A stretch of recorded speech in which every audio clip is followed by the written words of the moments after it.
So let's talk about this project, because it's time that we're going to circle back around to this.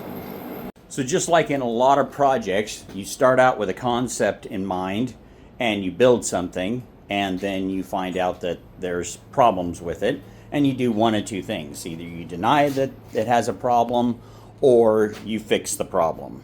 Now, in some cases, the main problem is that you have no accessibility to some of the parts that you need. And in this situation, that was one of the big things. So let's talk about what went wrong, how I fixed it, and where we're going forward. What went wrong? Because of a design error on my part, the original billet master cylinders were really hard on their upper seal lip. And it took me a long time to figure out how to fix this problem. So once I arrived at that fix, it was an easy thing to not only go back and fix the old ones, but then implement that new design into the new ones, okay? But then that led to problem number 2, which is the unavailability of parts. And that is one of the problems that I ran into the first time, is just an unavailability of being able to get the parts to build these things so that I can make sure that you guys get them in a timely manner, and that if there is a problem or we need replacement parts for them, I have those in stock.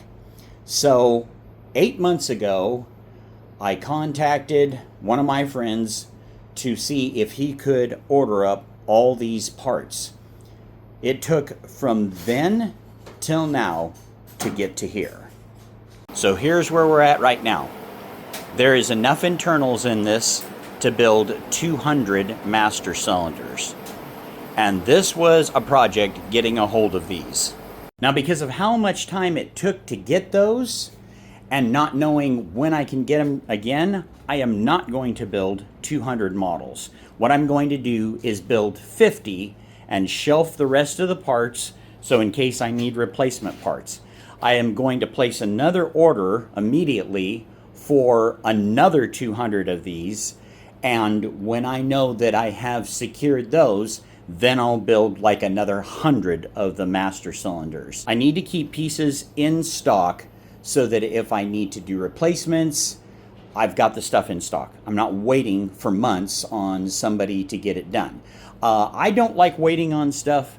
You guys don't like waiting on stuff. So I'm trying my best to make sure that this doesn't happen. Now, the new brake system and all the ones that have been upgraded are working perfectly. So we're finally past that point. And like I said, that was my problem. I looked at some designs and thought, okay, well, that looks really good.